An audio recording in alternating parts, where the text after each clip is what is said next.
Hello Toontown, I'm D and welcome back to 24 Frames.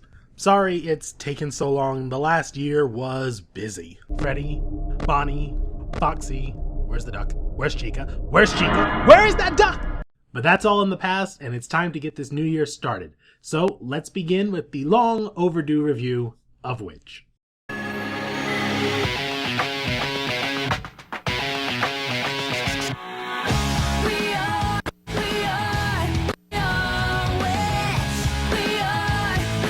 Originally airing December 18, 2004, which is the story of Will, Irma, Tarani, Cornelia, and Haylin, 5 girls who are given magic powers to fight an evil wizard and protect a magical land. The primary studio responsible for the animation is SIP Animation, but there are other credits given to studios in the US and Hong Kong, so this seems to be your standard TV animation setup from the early 2000s. Visually, the show is alright. Not bad, not good, just alright. This is, after all, an early 2000s animated series, and it has the same limitations. Slightly more streamlined character models, a softer color palette, just enough shadow to give them some depth, but not a lot of heavy lighting, reused animation shots, lots of reused animation shots, animated fight scenes that tend to do a lot of inserts rather than long, elaborate fight choreography. Standard stuff. Not bad, because that's just the limitation you have to deal with when working with television animation. You have to give and take. Time and money are tight. It's just unfortunate that things like the color palette being more muted and the character designs being a bit more streamlined were trades that had to happen for this show, especially since the comic has such distinct character designs and a gorgeous color palette. Yeah, which is based on a comic. The comic was released by Disney Italia in April 2001 and ran for 12 story arcs, not counting a whole bunch of really good individual side stories. The comic has a gorgeous art style, this sort of Disney anime hybrid with really nice curved lines, bright expressive eyes, and a gorgeous color palette. I ended up finding some translations of it online, and I was just instantly pulled into this thing. So much so, in fact, that I actually had to stop reading the comic because it was starting to negatively affect this review. See this? This is 15 pages of script that I had to tear out of this review because it was 15 pages of me gushing about the comic instead of talking about the show. So, instead, I'm simply going to tell you this. The comic is run in 12-issue story arcs that ran for 12 story arcs. The series takes each story arc and tweaks it a bit to make it work better as a 26-episode season. It only did the first 2 story arcs. It toned down some character quirks, built up other character quirks, added a new character, and changed one character completely. Otherwise, it's a very good interpretation with really drastic changes here and there. All I will simply tell you is this. I like the show, but I love the comic. That said, we're here to talk about the show. So, let's get started. So as our story begins, the youngest member of the team, Haylin, is discovering a strange new ability.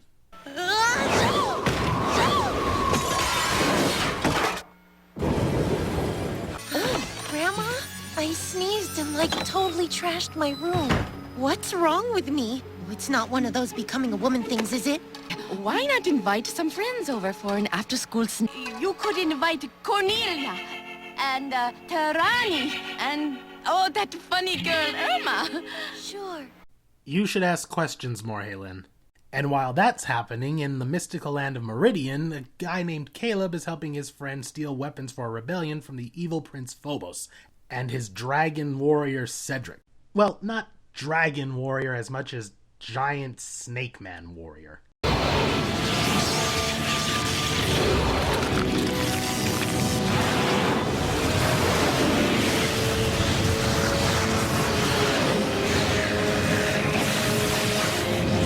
So yeah, Haylin follows her grandmother's advice and invites her friends over that day. Tarani, the smart one, Irma, the funny one, Cornelia, the sassy one, and Will, the new girl who... You know what? We'll come back to Will. And while that's going on, Haylin's grandmother is telling her and her friends, and Will, that they've all been dubbed the New Guardians and must fight together to protect both Earth and Meridian from the evil Prince Phobos, and that each one of them has been bound to a particular element. Tarani has fire, Cornelia has earth, Haylin has air, Irma has water. And Irma immediately becomes my favorite member of this group for not only being a waterbender, which, as we all know, is the superior bending element, but also because she has the proper reaction to being told you have superpowers. This is so cool! When can we start? So yeah, while Phobos is sending minions to try and destroy the girls are learning about their powers, which not only give them the standard magical girl outfits, which look quite nice, but also age them up a bit. What if we got behind us? What if we got in front of us? Maybe older boys will like me like this. Incidentally, later on, when she gets a better handle on her powers, she absolutely uses this older body to try and hook up with older guys. And yeah, that's the setup. The girls slowly gain a better understanding of each other and their powers while facing off against Phobos and his collection of minions.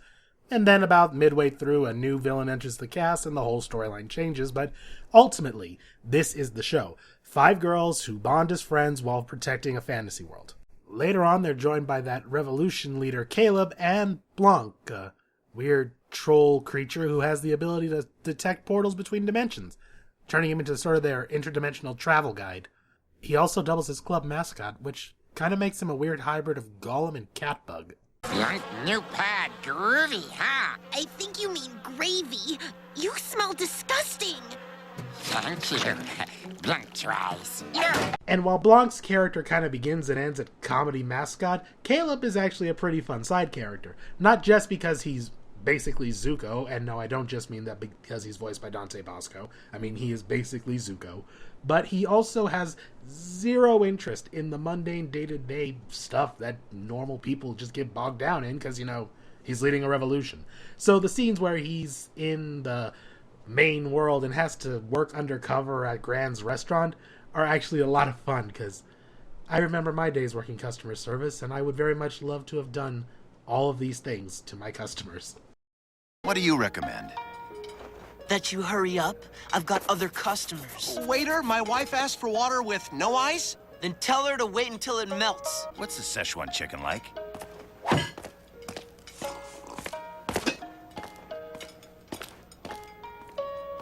It's like this, but there's more of it. But while Caleb is a lot of fun and Blanc is okay and the villains are excellent, the real strength of this series is in the girls. Watching these girls develop from uncertain and unwanted heroes into just these remarkable powerhouses. Irma, Haylin, Cornelia, and Tarani all grow immensely in power in this first season. Case in point, here's Cornelia's power level at the beginning of the series.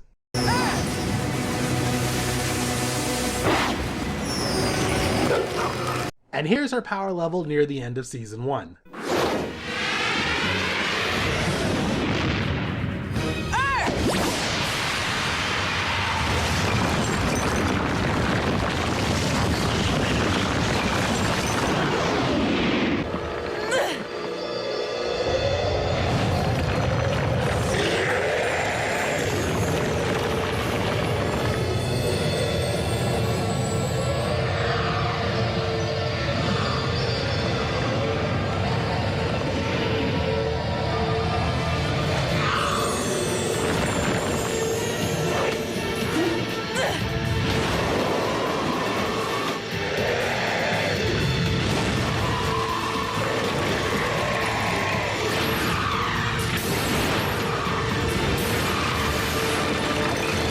The other great thing is in how they respond to this rather intense destiny that's been placed upon them. Obviously, as many would, they kind of dismiss it at first, not really appreciating the sheer severity of it until they're put in a position where they actually see the weight of what happens in this other world. Once they see it, they take it rather seriously. Yeah, there's still the occasional distractions in the real world, but when it comes to dealing with Phobos, while they do all occasionally one out at one point or another, they take it seriously. And I do appreciate heroes who are able to be optimistic and bright while still accepting the real weight of the responsibilities they hold. And now we need to talk about Will. See, the thing is, while Will is technically the leader of the group, she's also kind of the most superfluous character in season 1. And I need to break what I said at the beginning and kind of talk about the comic to explain why. See, while the other 4 girls all get an element, Will's power is basically... yeah, that. Basically, her power is to turn on the other girls' powers.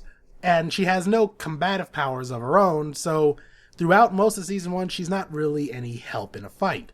Now, that usually wouldn't matter if she was the heart of the group, but see, here's where the differences between the show and the comic kind of come into play. See, in the comics, Will suffers from a severe sense of self-doubt. She's had a lot of friends who have stabbed her in the back, she doesn't have the greatest relationship with her mom, and she has a complete piece of crap for a dad. This results in her not thinking much of herself and being very slow to trust. This means that she has a personal arc. While the other girls are growing as fighters, she grows as a person. That little bit, that sense of growth as a person, is a large part of what makes her endearing in the comic. I had a lot of crippling self-doubt at 13. I can relate to this Will. I can root for this Will. But the Will of the TV series is totally chill and full of confidence. Within seconds of meeting the girls, she's friends with them. And even after she watches them all randomly manipulate the elements, she's just whatever. Hate to disappoint you, but I can't even do that trick where it looks like your thumb comes apart. But if I ever have a party, you guys are definitely the entertainment. I wish I had that type of confidence at 13. Hell, I wish I had that type of confidence at 30. But this creates a problem because now she has no arc or any real growth next to the other girls. The girls are all getting stronger in power, and Will is just kind of the same throughout season 1.